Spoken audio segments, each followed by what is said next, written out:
जैसा कि आप सभी को मालूम है, आज का कार्यक्रम है भगवान का सबसे सुंदर नाम है माँ। एक गीत में कितनी सुंदर पंक्तियां आती हैं, तुझको नहीं देखा हमने कभी, फिर भी तेरी सूरत भगवान की सूरत से अलग क्या होगी। यानी एक भक्त कह रहा है कि मैंने भगवान को देखा नहीं है, लेकिन मेरी माँ से सुंदर नहीं होगा वो, क्योंकि माँ ने हमें जन्म देकर लाड प्यार करके इतना बड़ा कर दिया, आज हम अपने पैरों पर खड़ा हुए हैं। देखिए कितनी सुंदर बात आती है हमारे पुराणों में।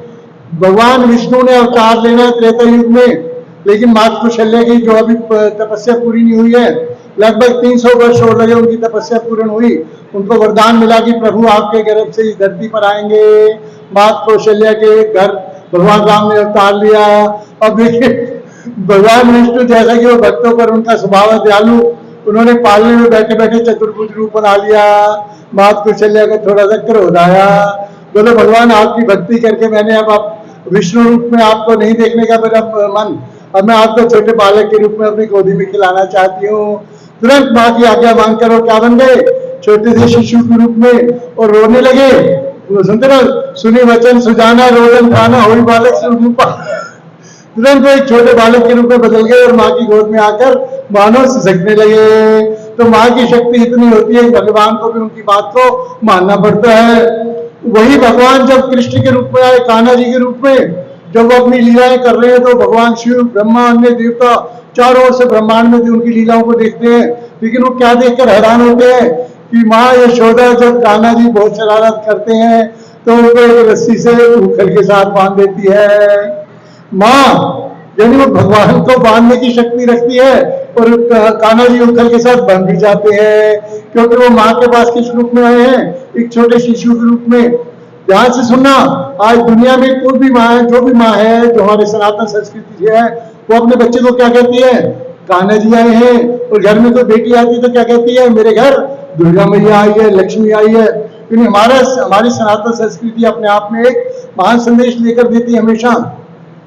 हमारे मंच पर प्रोफेसर CL सोनी जी बैठे हैं, हमारे आदरणीय राजेंद्र सिंह यादव जी बैठे हैं। ये इन्होंने कल बताया कि हर उस माँ को 100 नंबर मिलेंगे जिस माँ का बच्चा सुबह प्रातः, वैसे तो ब्रह्म मुहूर्त 5 बजे का, लेकिन 6 बजे भी जिसका बच्चा बेटा बेटी उनके एक बार जगाने पर, 2 बार जगाने पर उठकर खड़ा हो जाता है। नंबर 2, इन्होंने कहा कि वो बेटा बेटी जो भी है, उनके परिवार में जो भी सदस्य हैं, वो सुबह उठकर माता पिता को नमस्कार प्रणाम बिना कहे, माँ ने एक बार कह दी कि प्रणाम सबको करना है तो वो करता है। नंबर 3 पर नहा धोकर वो बच्चा अपना नृत्य केवल 2 मिनट 5 मिनट अपने मंदिर में जाकर भगवान की कोई स्तुति करता है, कोई आरती करता है। यदि वो 3 गुण किसी माँ में है तो उसका बच्चा पढ़ाई लिखाई में, जीवन में इंजीनियर, डॉक्टर, बड़े से बड़ा भी बनेगा, लेकिन उसकी नींव इतनी मजबूत रहेगी। पिछले दिनों हमने एक बार में खबर देखी, टीवी पर देखी, एक प्रोफेसर और उसकी मिसेज प्रोफेसर है, अहमदाबाद में बड़े अच्छे एक अपार्टमेंट में रहते हैं। 70 वर्षीय उनकी माँ को अचानक पैरालाइज का अटैक आया। उन्होंने 10-12 दिन उनका इलाज भी कराया, सेवा भी की। प्रोफेसर और उनकी मिसेज ने आपस में बात की, ये तो लगता है कम से कम कई सालों का हमारे लिए परेशानी का सबब बन गया है, क्या करें। उन्होंने प्लानिंग करी, अपनी बुजुर्ग माँ जिसको पैरालाइज हुआ है, उस प्रोफेसर ने उसको अपने कंधे पर उठाया रात के समय और 4थे माले पर ले जाकर उसे छत से लेकर नीचे फेंक दिया। उस माँ की मृत्यु हो गई। अखबार में खबर आया कि एक 70 वर्षीय वृद्धा ने अपनी बीमारी से तंग आकर आत्महत्या की, लेकिन पुलिस वालों तक बात पहुंची कि जो वृद्धा अपने 4 पाई से हिल नहीं सकती, अपने बेड से हिल नहीं सकती, वो इतनी 4 मंजिला कैसे चढ़ी। फिर उन्होंने CCTV कैमरे देखे तो उसमें क्या था, प्रोफेसर उसको अपनी गोद में लेकर ऊपर जा रहा है। यानी यहाँ मैं ये बात क्या कहना चाहता हूँ, आप एक माँ ने अपने बच्चे को शिक्षा दे दी, बहुत बड़ी बड़ी, प्रोफेसर बन गया, इसका मतलब PhD है वो जो प्रोफेसर बना है, लेकिन उस माँ ने अपने बच्चों को अच्छे संस्कार नहीं दे पाई। तो ये संस्कार जब हमारी मजबूती की नींव पर खड़ा होते हैं, तो उसके बाद हमारा वो बच्चा, चाहे वो ज्यादा पढ़ा लिखे या ज्यादा कम पढ़ा लिखे, लेकिन वो उसके जीवन में क्या रहेगा, जो संस्कारों की मजबूत नींव पर उसकी जो बिल्डिंग बनेगी, वो उसके जीवन को खुशियों पर लेकर जाएगी। अभी मैं 2 दिन पहले एक संत महात्मा की कथा सुनी। एक माँ जब उसके पति का स्वर्गवास हुआ, उसकी जायदाद दोनों बेटों में बांट दी गई।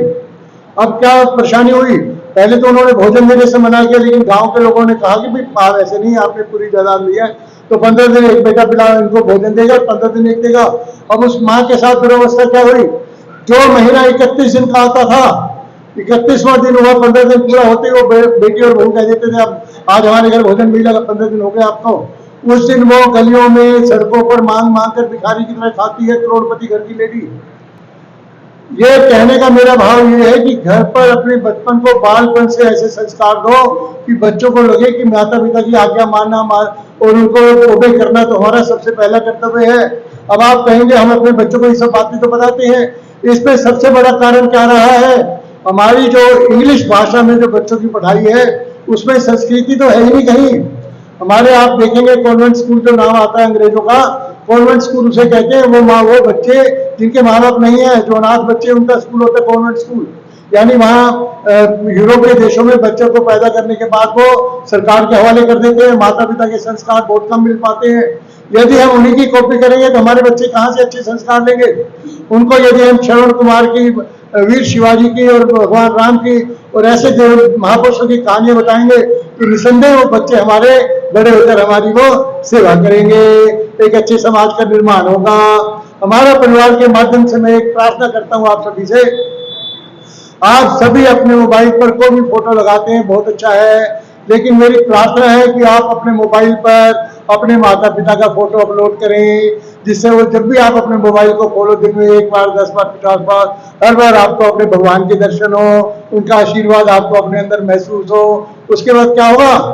आपके जीवन में निसंदेह दिव्यता आएगी और आपका जीवन बिल्कुल तेजी से उन्नति की ओर अग्रसर होगा और आप हैरान रह जाएंगे कि जो चीजें आप कभी कल्पना में सोचते हैं वो माँ के आशीर्वाद से आपके जीवन में स्वयं आने लगेगी। मिलकर 2 पंक्तियां मेरे साथ सभी गाएंगे।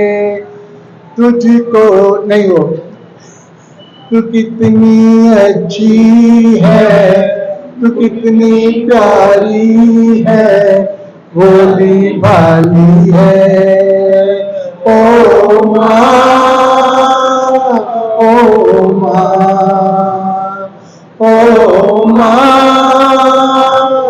ओ माँ। भारत माता की